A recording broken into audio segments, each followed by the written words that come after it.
Hello, traders. FX Pip Collector here. Today is Monday, October 13th, and this is my PM recap for the US dollar yen, and we're on the 1 hour time frame. So, very slow afternoon because today was a bank holiday for the US, Canada, and Japan. So, definitely a little bit slow once the New York session kicked in for sure.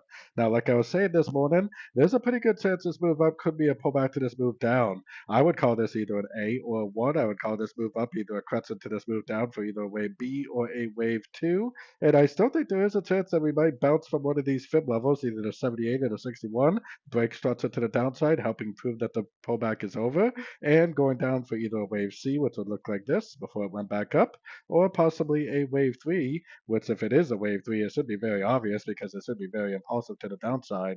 We still need to be a little bit cautious with our bearish analysis because on the daily time frame and up, the trend is definitely still up. So anyways, don't forget to check out my website linked over here in the corner. And as always, thank you for watching and happy trading.